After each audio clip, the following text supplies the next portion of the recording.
નમસ્કાર દર્શક મિત્રો, ફોકલ પોઈન્ટ બાય અજય ઉમટમાં આજે આપણે વાત કરીશું ભારતીય શેર બજારમાં પડેલા જોરદાર ગાબડા અંગે, સોના અને ચાંદીમાં થયેલા સુધારા અંગે અને એથી પણ વિશેષ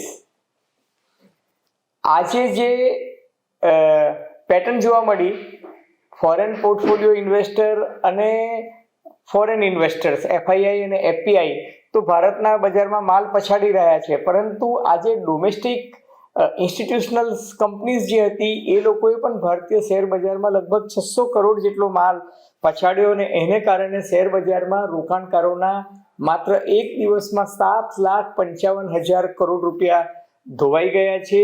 સેન્સેક્સની વાત કરું તો સેન્સેક્સમાં એક તબક્કે 1400 પોઈન્ટથી વધારેનું ગાબડું હતું, પરંતુ છેલ્લે કરેક્શન થઈને 1236 પોઈન્ટ સેન્સેક્સમાં ગાબડું પડ્યું, એટલે સેન્સેક્સ આજે 82,458 ઉપર બંધ થયો. તો નિફ્ટી 365 પોઈન્ટ નિફ્ટીમાં ગાબડું જોવા મળ્યું અને નિફ્ટી 25,454 પર પહોંચી ગઈ.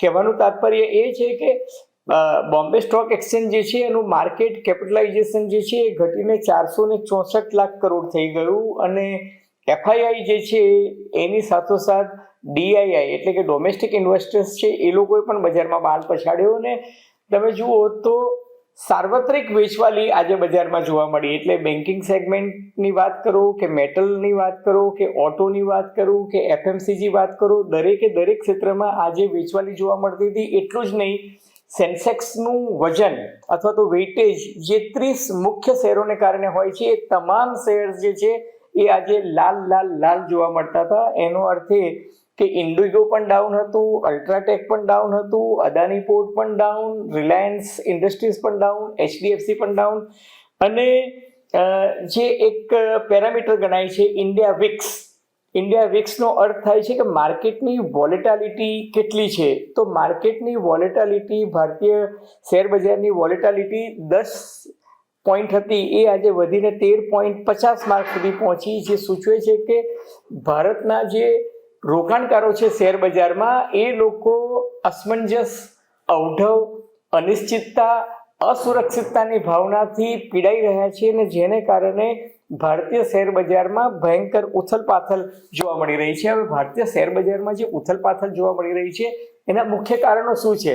તો મુખ્ય કારણ જે છે ગ્લોબલ છે, વૈશ્વિક છે. દાખલા તરીકે અમેરિકા ઈરાન પર ગમે તે ઘડીએ હુમલો કરી શકે છે. આગામી 48 કલાકમાં હુમલો થવાની સંભાવના બળવત્તર છે અને એટલા માટે જ કદાચ આજે ગુરુવારે શેર બજારમાં સાર્વત્રિક વેચવાલી જોવા મળી. એને કારણે જે બીજી મહત્વની ઘટના બની છે, ક્રૂડ ઓઇલના ભાવ જે છે, ક્રૂડ ઓઇલના ભાવમાં 2% થી 4% જેટલો ઉછાળો માત્ર 24 કલાકમાં જોવા મળ્યો. ત્રીજી મહત્વની વસ્તુ હતી કે યુએસ ફેડ રેટ કટ, યુએસની ફેડરલ બેંક જે છે એ રેટ કટ કરશે કે કેમ એના વિશે ભારે અનિશ્ચિતતા જોવા મળે છે અને યુએસની એટલે કે અમેરિકાની ફેડરલ બેંકના રેટ કટ પર ડોલર ઇન્ડેક્સ કેટલો મજબૂત થાય એટલું જ નહીં, બોન્ડ yieldકેટલી વધે એના પર પણ આધાર હોય છે. એટલે બોન્ડ yield વધે, ડોલર મજબૂત થાય તો પણ ભારતનો રૂપિયો નબળો થાય એટલું જ નહીં, એની બીજી અસર એ થાય કે ભારતીય શેર બજારમાં ફોરેન ડાયરેક્ટ ઇન્વેસ્ટમેન્ટ, ભારતીય શેર બજારમાં એફઆઈઆઈ અને એફપીઆઈનું ઇન્વેસ્ટમેન્ટ છે ઘટે, બલકે એ લોકો માલ પછાડીને નીકળી જાય. અને આ તમામ પરિપ્રેક્ષ્યના સંદર્ભમાં તમે જુઓ તો શેર બજારમાં જે પેનિક આવ્યું એ પેનિકને કારણે પ્રોફિટ બુકિંગ તરફ લોકો વળ્યા. કારણ કે તમે જુઓ કે નિર્મલા સીતારામને જ્યારે બજેટ રજૂ કર્યું 1 ફેબ્રુઆરીએ, ત્યારે સિક્યુરિટી ટ્રાન્ઝેક્શન ટેક્સના કારણે જે શેર બજાર 2000 પોઈન્ટ જેટલું ડાઉન ગયું હતું એ જ શેર બજાર બીજા દિવસે ડોનાલ્ડ ટ્રમ્પ એટલે કે અમેરિકા અને ભારત વચ્ચેની જે ટ્રેડ ડીલ થઈ એના કારણે લગભગ 3600 પોઈન્ટ જેટલું ઉપર ગયું હતું અને ત્યારબાદ શેર બજારમાં એકાએક તમે જુઓ તો પ્રમાણમાં ગ્રાફ ઉપર જતો હતો અને એ પણ એક કારણ હતું કે જેને કારણે આજે રોકાણકારોને થયું કે અત્યારે પ્રોફિટ બુકિંગ કરવાનો આ ખાસ માહોલ છે. આ તમામ મુદ્દાની ચર્ચા આજે આપણે કરીશું ફોકલ પોઈન્ટ બાય અજય ઉમટમાં, પરંતુ એ પહેલાં મારી આપ સૌને વિનંતી છે કે જો તમને આ એપિસોડ ગમે તો એને લાઇક કરજો, શેર કરજો, સબસ્ક્રાઈબ કરજો અને હા, પેલું બેલ આઇકોનનું બટન વિનામૂલ્યે દબાવવાનું ભૂલતા નહીં, જેથી તમને અમારા નવા વિડીયોઝના નોટિફિકેશન્સ મળતા રહે. તો ધન્યવાદ.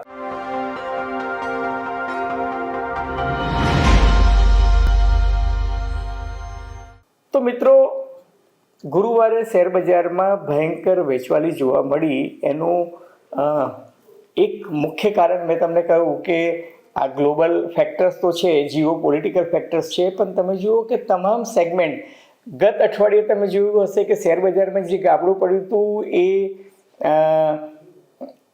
એન્થ્રોપિક એપ્લિકેશન્સને કારણે પડ્યું હતું, કે જેને કારણે આઈટી શેર્સ જે છે એ બધા ડાઉન ગયા હતા. પછી ટેક મહિન્દ્રા ગયા હોય, ટાટા કન્સલ્ટન્સીના પણ ગયા હોય, વિપ્રોના ગયા હોય, ઇન્ફોસિસના ગયા હોય, એચસીએલના ગયા હોય, એ ત્રીજે તબક્કે ડાઉન ગયા હતા. પરંતુ આજે તમે જુઓ તો વેચવાલી બેન્કિંગ સેગમેન્ટમાં, ફાઇનાન્શિયલ સેગમેન્ટમાં, સર્વિસ સેગમેન્ટમાં, મેટલમાં, એનર્જીમાં, કેપિટલ ગુડ્સમાં, એફએમસીજી, ઓટોમોબાઈલ્સ બધામાં ગઈ. અને મેં તમને કહ્યું તેમ Reliance, HDFC, ICICI, Kotak Mahindra, Larsen and Toubro, ITC, Hindustan Unilever બધાના શેર ડાઉન ગયા. ઇન્ફોસિસ અને ટાટા કન્સલ્ટન્સી આ બેમાં નજીવો સુધારો જોવા મળ્યો, પણ એ એટલો સુધારો નહોતો કે જેથી શેર બજાર જે છે એ સચવાઈ જાય. અને મેં તમને અગાઉ કહ્યું તેમ કે અમેરિકાની જે ડીલ હતી એની જે અસર જોવા મળતી હતી બજારમાં, જે સુધારો, એ આજે એકદમ નોઝ ડાઈવ થઈ ગઈ અને બજારમાં ભયંકર વેચવાલી શરૂ થઈ. હવે વેચવાલી શરૂ થાય એનાથી એક બીજી વસ્તુ બને છે જેને આપણે કહીએ છીએ ટ્રિગર. દાખલા તરીકે બજારમાં એક વખત વેચવાલી શરૂ થાય તો ઓટોમેટેડ ટેકનિકલ સેલિંગ, જેને આપણે કહીએ ને કે અલ્ગોરિધમ બેઝડ જે કમાન્ડ આપેલો હોય, એને કહેવામાં આવ્યું હોય કે અમુક લેવલ બ્રીચ થાય એટલે આપણે બજારમાંથી નીકળી જવાનું છે. એટલે એના કારણે ટેકનિકલ કારણસર પણ ઓટોમેટેડ અને ટેકનિકલ સેલિંગ જે છે એ શેર બજારમાં ભયંકર વધી ગયું હતું, અને એના કારણે પણ શેર બજાર જે છે એ આજે ખાસું ડાઉન ગયું. હવે વૈશ્વિક દ્રષ્ટિએ જે મુખ્ય કારણ છે, જેને આપણે જીઓ પોલિટિકલ ભૌગોલિક રાજકીય કારણ પણ કહી શકીએ, તો એમાં બે મહત્ત્વના ઘટનાક્રમ છે. એક, અમેરિકા અને ઈરાન વચ્ચે હજી કોઈ સમજૂતી થતી નથી, અને બંને એક તરફ મંત્રણાના મેચ પર આવે છે અને બીજી તરફ બાવડા અને ગોટલા ફૂલાવે છે. અમેરિકા એ સ્પષ્ટ કહ્યું છે કે ઈરાન અમેરિકાની શરત માનતું નથી, એટલે હવે યુદ્ધ માટે તૈયાર રહે. તો સામાપક્ષે ઈરાન પણ છાતી ઠોકીને કહે છે કે જો અમેરિકા દુસ્સાહસ કરશે ઈરાનમાં હુમલો કરવાનું, તો અમેરિકાને પણ જડબાતોડ જવાબ મળશે. ટૂંકમાં ઈરાન જે છે એ નમતું ચૂકવા તૈયાર નથી. બીજી તરફ યુક્રેન અને રશિયા વચ્ચે પણ છેલ્લા એક સપ્તાહથી મંત્રણા ચાલી રહી છે, પરંતુ એ બંને પણ સમાધાનની કોઈ ભૂમિકા પર પહોંચતા નથી. પરિણામે શું છે કે બજારમાં ઉથલપાથલ અથવા તો વોલેટિલિટીનો જે માહોલ છે એની અસર માત્ર ભારતીય શેર બજાર પર નહીં, પરંતુ ગ્લોબલ માર્કેટમાં પણ જોવા મળે છે. અને ગ્લોબલ રિસ્ક સેન્ટિમેન્ટ જે છે એ ઉડીને આંખે વળગે છે. હવે હું તમને કહું કે અમેરિકા અને ઈરાન, રશિયા અને યુક્રેન, એ ઉપરાંત ભારતે રશિયા પાસેથી ક્રૂડ ઓઇલ ન ખરીદવાનો જે એક સંકેત આપ્યો છે અને ક્રૂડ ઓઇલની ખરીદી જે છે એ ઘટાડી દીધી છે. એના કારણે તમે જુઓ તો યુદ્ધના માહોલ વચ્ચે ક્રૂડ ઓઇલના ભાવ જે છે એ ક્રૂડ ઓઇલના ભાવમાં ભયંકર ઉછાળો જોવા મળે છે. ડિસેમ્બરમાં જે બ્રેન્ટની વાત કરું તો $60 હતું, એ આજે 70.35 થી 71.70 વચ્ચે હતું. તો નાઇમેક્સ કે જે અમેરિકન આપણે ક્રૂડ ઓઇલની વાત કરીએ તો એ 15 ડિસેમ્બરે $55 હતું, એ આજે $66.40, એટલે લગભગ 20% જેટલું તમે જુઓ તો છેલ્લા દોઢેક મહિનામાં ક્રૂડ ઓઇલમાં ભાવ વધારો જોવા મળ્યો છે. અને જો ક્રૂડ ઓઇલમાં ભાવ વધારો આવે તો એની અસર જે છે એ વૈશ્વિક સ્તરે ટ્રાન્સપોર્ટેશનમાં, શિપની મૂવમેન્ટમાં, લોજિસ્ટિકમાં, બલકે હું તો તમને કહું કે કાંસકાથી માંડીને સેટેલાઇટ સુધીની તમામ વસ્તુઓ પર ક્રૂડ ઓઇલના ભાવ વધારાની અસર થાય છે. અને આ સંદર્ભમાં જ્યારે બજારમાં એક પ્રકારની અનિશ્ચિતતાનો માહોલ જોવા મળે, એક પ્રકારનો ગભરાટ અથવા તો ભયનો માહોલ જોવા મળે, ત્યારે તમે જુઓ કે સોના અને ચાંદીમાં દેખીતી રીતે લોકો હેજિંગ કરે છે અથવા તો સોના અને ચાંદીમાં સુરક્ષિતતા અનુભવે છે. ને એને કારણે તમે જુઓ તો આજે સોના અને ચાંદીમાં ભયંકર સુધારો જોવા મળ્યો. સોનામાં સુધારો કેટલો જોવા મળ્યો તો 1950 રૂપિયા સોનામાં પર 10 ગ્રામ દીઠ સુધારો થઈ અને સોનું 1,58,630 પર આજે દિલ્હીના બજારમાં સ્પોટ માર્કેટમાં જોવા મળતું હતું. તો ચાંદીમાં 18,000 રૂપિયા પ્રતિ કિલો એટલે 2,46,000 રૂપિયા પર જે ચાંદી હતી એ 2,46,000થી 2,64,000 સુધી ચાંદી પહોંચી છે. એટલે સ્પોટમાં દિલ્હીના માર્કેટમાં સોના અને ચાંદીના ભાવમાં વધારો થયો.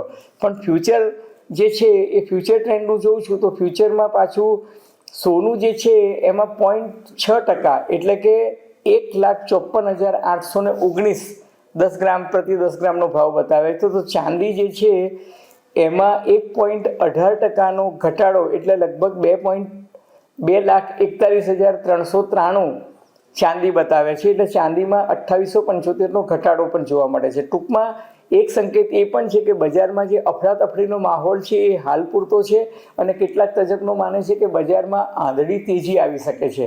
તો બીજા કેટલાક તજજ્ઞોનું જૂથ છે એ એવું કહે છે કે અમેરિકા અને ઈરાન વચ્ચે જો યુદ્ધ થાય તો શેર બજારની બેશક માઠી થશે.